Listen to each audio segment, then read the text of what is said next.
عبدالملک ابن مروان یو ځل حضرت ابو هریره رضی الله عنه راغوښته، وی د معلومات کوم غږ به ورته نه کوې چې دی واقعي حدیث د ده یاد دی او که نه. وی ما ته یو څو حدیثه ذکر کا او سړی یې د پردې نه شاته کېنولی، وی چې دی کم حدیث وي ده ولیکه ځان سره. سل حدیث یې پې ووی، سل د پردې شاته سړي لیکل، ده ته پته ونه لګېده چې عبدالملک ابن مروان بادشاه زمانه حدیث ولیکل. یو کال پسې بیا راوغوښته، یو کال پس ابو هریره کېنه، وی تا پروس کا دلته ما ته یو څو حدیثه ویلې وي، وی دوباره بیا راته ونه وی. او عبدالملک ابن مروان کاپي ځان ته مخې ته یې ښودې وه. ابو هریره ورته وی هغه درته ویم چې پروس کال مې ویلي که نور درته ویم؟ وی نه حقه به راته وی، په هغه ترتیب به یې راته وی چې په کوم ترتیب دې ما ته ویلي. دا اوس ناشنا امتحان دی. مونږ چې یو ځای کې یو میاشت مخکې تقریر وکړو نو راته یادي چې دوباره تقریر کوو نو خامخا الفاظ وکړې مخکې وروسته رانه راځي.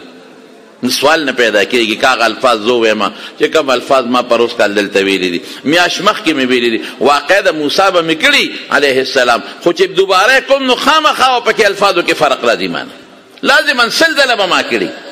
وی په هغه ترتیب به وی چې کوم دی ویلي. وی ډېره ښه ده. هغه احادیث سلې ورته شروع کړل د اول نه اخره پورې په هغه ترتیب چې کال مخکې ورته ورولي، او د یو من عن واو یې سین فرق ته ونه شو. داسې حافظې خدای پاک ورکړی. ما د علامه شمس الحق افغاني رحمت الله علیه نه په خپله اورېدلي دي. وی دې خلکو له خدای داسې حافظې ورکړې وي چې وی دوی ته د خپلو اسونو نسبونه یادو، چې دا ما اس د پلانکي د اسپې بچی دی، او د هغې اسپه د پلانکي د اسپې لور ده، او هغه اسپه د پلانکي د اسپې لور ده. او دا داسې نه دي، د هغې اسپو نومونه هم ورته یادو، نسب هم هغې په شعرونو کې شمېرلی دی. داسې حافظې خدای ورکړی.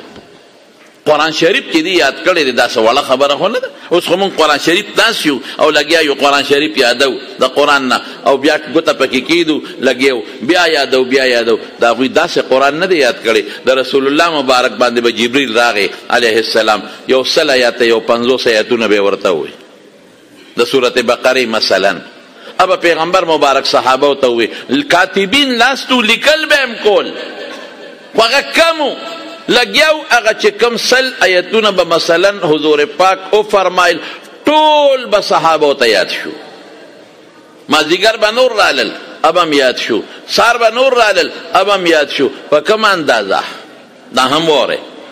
نن د سورت بقره 100 رالل، سبا د سوره یاسین 60 رالل، بل سورت واقعی 50 رالل، بل سورت نساء رالل، ګډ وډ براتل. او رسول الله مبارک بس فرمایل چې بیا به د سورت بقره آیتونه نازل شو. وی دا چې هغه مخکې نه بقره آیتونه د هغې سره پیوست کې، د هغې نه مخکې یا د هغې نه وروسته هغې سره یو تړی، داسې طریقې سره به دوی یادول. ناشپېزې خدای پاک دې خلکو له ورکړی. بیا په تابعینو کې داسې خلک تیر شوی دی چې حیران بشي. یو نابینا تیر شوی دی حضرت قتاده دی اکمهو مادرزا دلوندو په دواړو سترګو ړوند. څنګه حافظه خدای ورکړې وه تاسو به حیران شئ. یو ځل یو سړي تاسو د فتح العرب کې شته که نه، یو سړي سوال وکړه خیر راوړی خدای مو بخښه، نو د لرګي په جام کې ولا د خوراک ورکړه، نو هغه سوالګر هغه جام هم وتښته. نو مینا کې ناستو په حج کې ډېره موده پس دی خو په سترګو ړوند دی.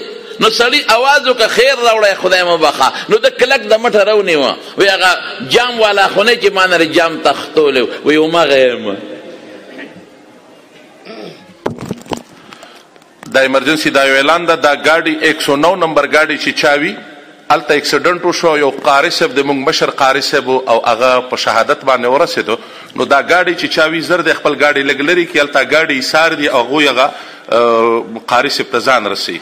109 نمبر ګاډي چې 119 نمبر 119 نمبر ګاډي لري.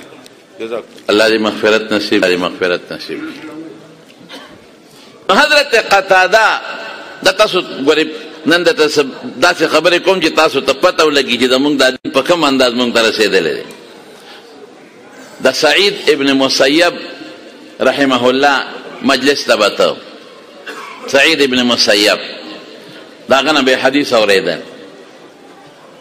نو تاسو کول حدیث هغه وته یو وی بل دی خو بستر ګړون دی او پیدایشي لود دی. نو هغه وته ډیر حدیث وی نو سبب بل بیات نو اخره کې وته سعید ابن مسیب وی حفظت شیئا ام لا یا اعما، لوندا سره یاد کل کنا سره ستړی کړم او ته وی یاد می دی وی خما ته وای ما نن سونه حدیث درته وی ما ته واپس تیر کا.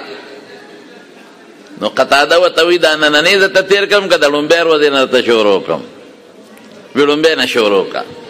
نو د لومبیر ودینه شروع کلا او ته وی دا حدیث من سألتك عن كذا فقلت لي كذا